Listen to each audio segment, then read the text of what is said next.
Hi Cancer, this is Jav. Welcome po sa ating channel.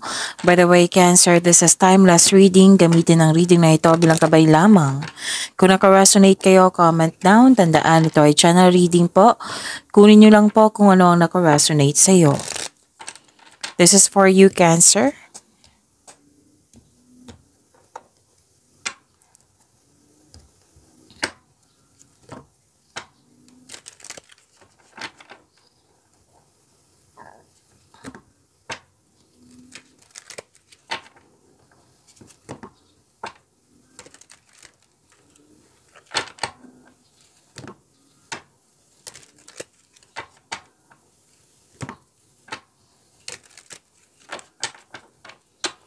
Para po ito sa iyo, Cancer.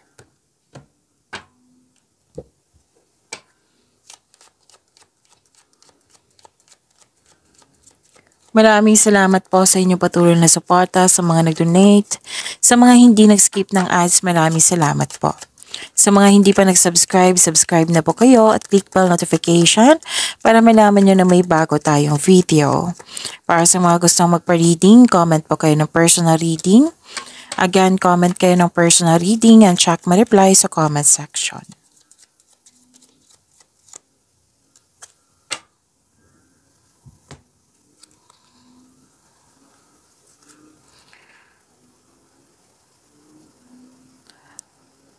Okay. Cancer, sabi po dito na sana'y ma-overcome niyo po yung overthinking, overanalyzing, fear, doubt, or hesitation.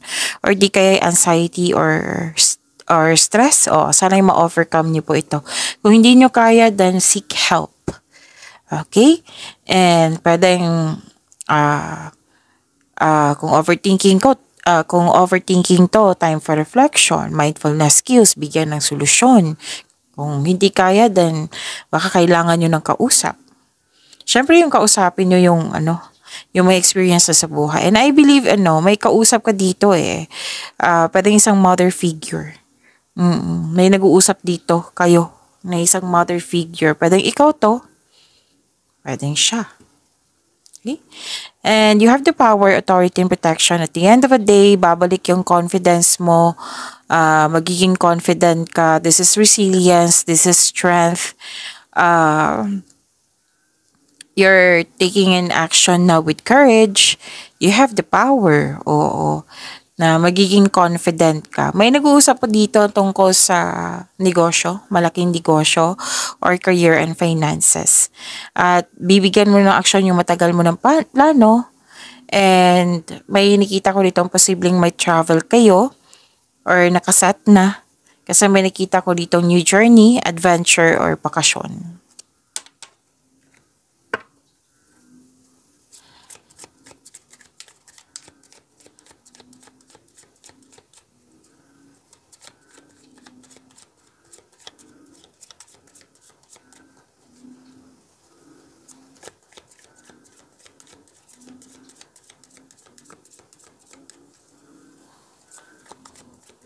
Energy po ni Cancer.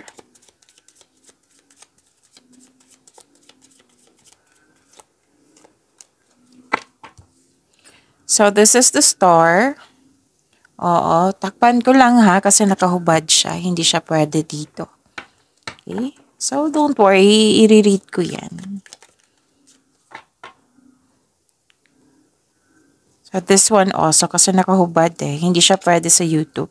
So, this is Judgment.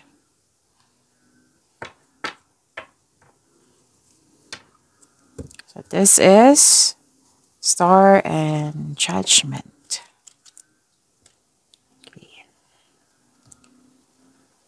Kung may napansin kayo na repeating message, yan po yung pinupush ng course nyo. Like for example, nanood kasi yung monthly Gabay Tarot reading, first half of the month of September, weekly Gabay Tarot reading, at dito din. At may napansin kayo na repeating message.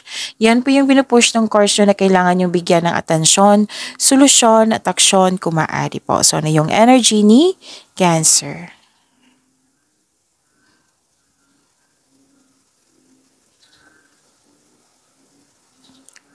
Okay. This is hope and healing. Oo. may opportunities na dumating, may nagkaayos, may hope and healing, may pag-asa kang madama, maging positibo at gumawa ng paraan. So this card offers hope and guidance. So kung nahihirapan ka ngayon, have faith that your luck, L-U-C-K, is about to change for the better. Maaari din inspired kayo ngayon or busy kayo ngayon sa to create beauty and style sa bahay nyo. Pwede nag-general cleaning, pwede nagpa-renovate or naglilipat na kayo ng mga gamit dyan. Yan. So, sa mga nawala ng pag-asa po dito, ang sabi ng card po dito is all your dreams are coming true. Kaya wag mag-alala. You're healing from the past and feeling hopeful for the future. Okay? You're in a process on healing na. And ang ilan dito, na-achieve na tong yung what I meant is, na-achieve niyo po yung what I meant is, you're calm, nagkaroon ng harmony, pagkakaisa. Okay? And this is also money luck. So,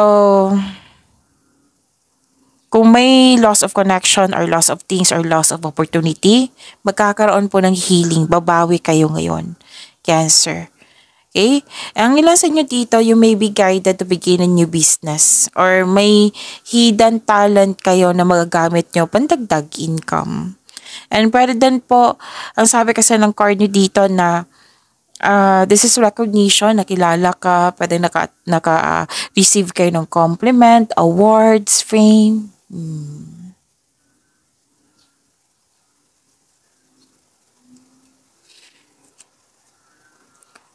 Okay, so the next is, judgment.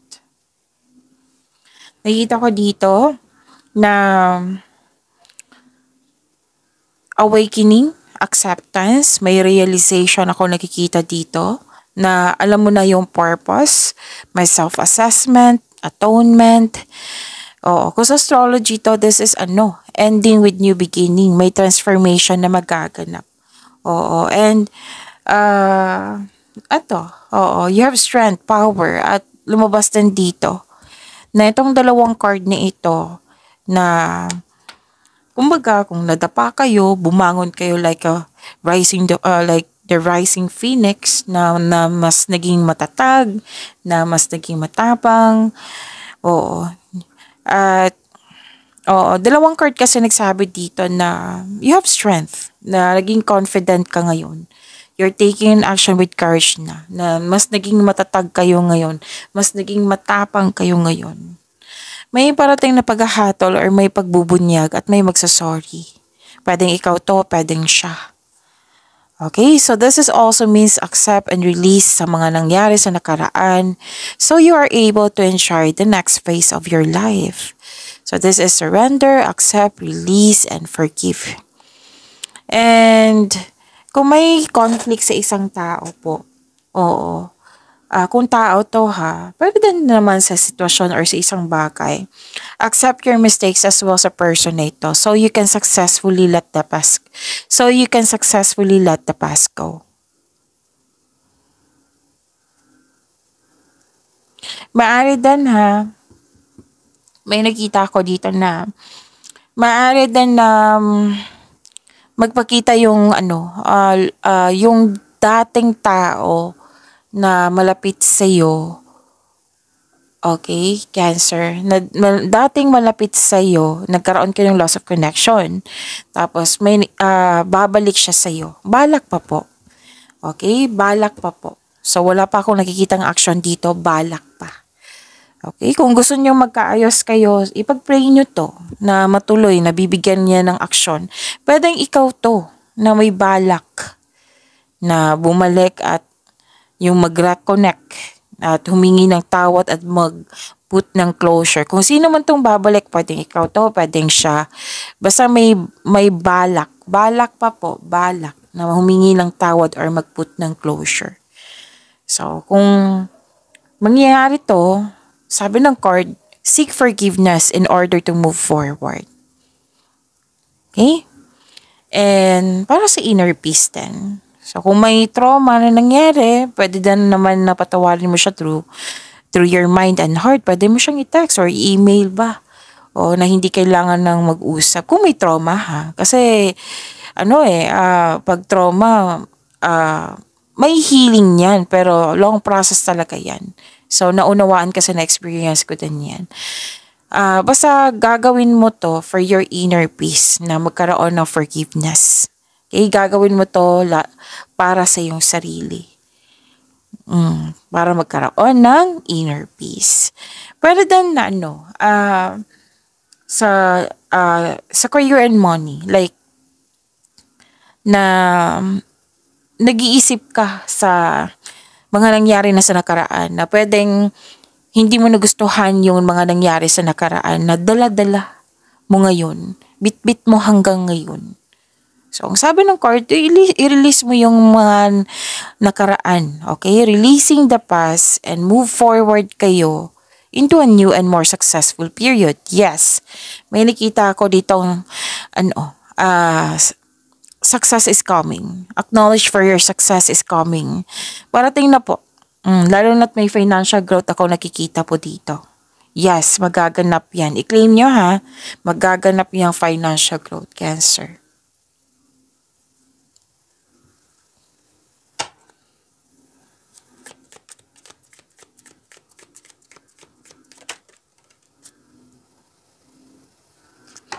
This is about your career and money, Cancer.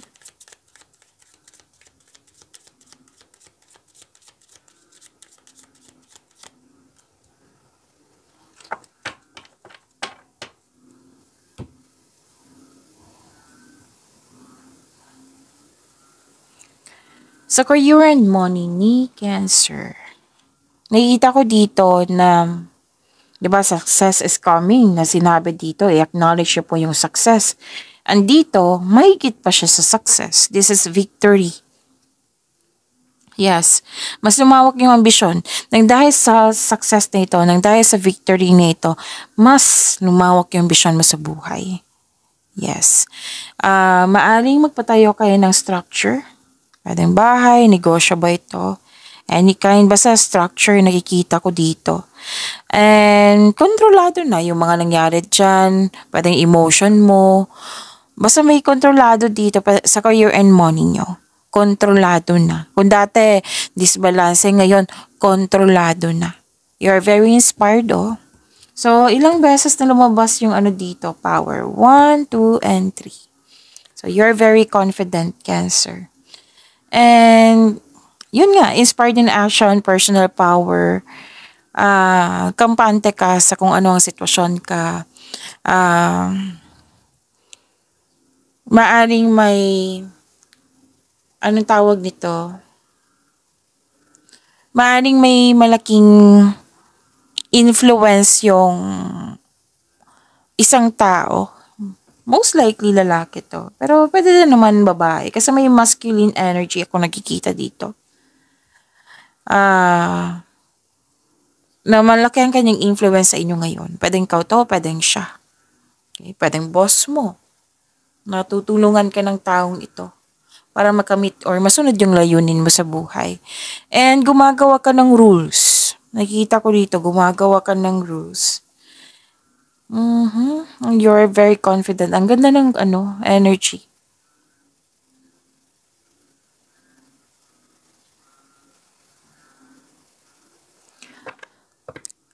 Malakas ang inyong intuition. Oo, malakas ang inyong intuition. At kung may nanloko, kung meron kung may nanloko, kung may maloloko, kung may sikreto, malalaman mo yan. Okay? Kasi may nakita ko dito, be careful lang po sa mga, lalo na sa mga may deal ngayon, kung kailan nyo ito napanood, deal, ano pa?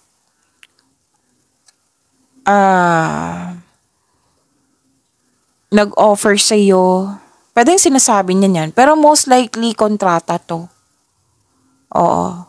Baka magkaroon ng negotiation, kung kailan nyo ito napanood. Pwedeng after nito. Okay? Kasi timeless reading to eh. May nakita kasi ako dito. Siyempre, malakas ang intuition mo. Malalaman mo sa mga sinasabi ng tao or sa kontrata ba, malalaman mo na may hidden charges or makadiscover ka ng deal na too good to be true. Kaya be wiser at mag-ingat. O, wag magpa siya agad. Kung kontrata to, basahin nyo ng mabuti. Kung hindi nyo naintindihan, magtanong kayo. Hindi po masamang magtanong kayo. Kasi kontrata yan eh. Okay? So, i-consider natin yung kontrata kasi mas naka-highlight yung kontrata dito. Pero then na ino-offer ng tao sa'yo na hindi siya nagsasabi ng totoo.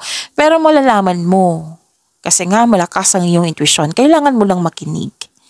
Cancer. Okay? Be careful of seeing things that are not there. So, yun nga, may mabubulgar, pwedeng i-confront mo ito kasi may nakita ko nagkaroon ng honest conversation. Yan. So, be wiser. Pay attention.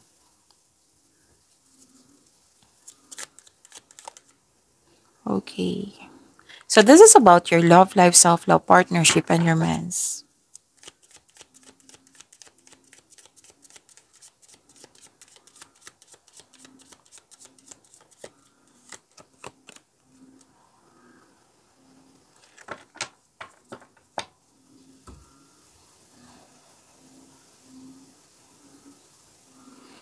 Nakikita ko dito, nagkaroon po ng,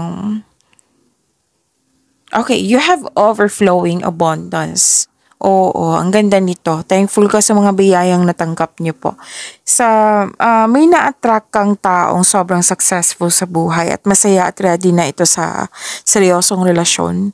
Sa mga single dito. Sa mga relasyon sa buhay mag-asawa, love and happiness overflow. Sobrang satisfied mo sa inyong relasyon, sa inyong connection. Pwede sa kaibigan to, pwede sa person mo, pwede sa family mo, sa taong malapit sa iyo. Okay? Sobrang satisfied nyo sa inyong connection and deserve nyo mag-relax at mag-enjoy. So yun na, thankful kayo sa mga biyayang natanggap. You have overflowing abundance. May natapos din kayong mga gawain dyan, no, na sobrang happy nyo. Successful and satisfied. And magkakaroon siya ng bigayan, generosity po. Kasi nakatanggap kayo ng malaking blessings. And your health is improving also. And you are welcoming overall feelings of happiness and joy. And, oo, kasi nakikinig ka din sa inyong intuition, no? Dalawang card na mismo nagsabi nito. So, this card signals abundance in all areas of your life.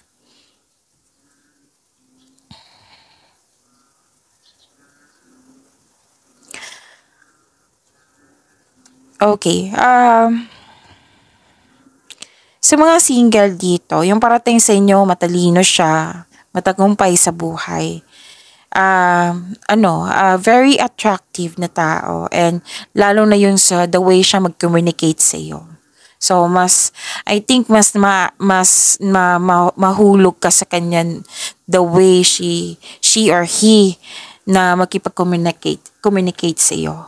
Okay, mag-interact sa iyo. Okay, so it might be this is an air signs, Gemini, Libra, and Aquarius, or a fire signs, Aries, Leo, Sagittarius. Pwede din naman ibang signs, pero mas nangibabaw yung signs nila. Oh. And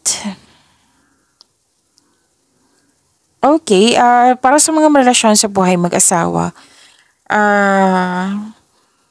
ginagamit mo ang lohika kaysa sa emotion. Mataas ang pasensya. Pwedeng partner mo to or pwedeng kayo ito. Cancer. And okay, nakikinig pa rin kayo. So, in-acknowledge yung pinapaalam sa iyo ng iyong cards na marunong ka makinig sa iyong intuition. At may marireceive kayong good news.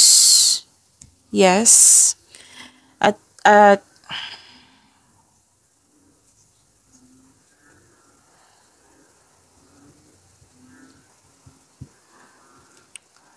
may sinabi dito na may malalaman talaga kayong sikreto. Ilang cards na nagsabi dito.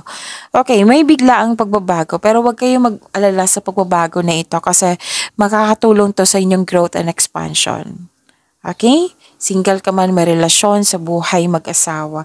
So, bakit ko nasabi sikreto? May sikreto talaga Kasi mula kasi intuition, sinabi dito, sekreto-sekreto din. So, ayun. So, may new beginning. Huwag kayong mag-alala sa pagbabago na ito kasi makatulong talaga to sa inyong kaunlaran. Pagyamanin niyo po yung blessings sa binigay sa inyo. Cancer, see you tomorrow. Maraming salamat po.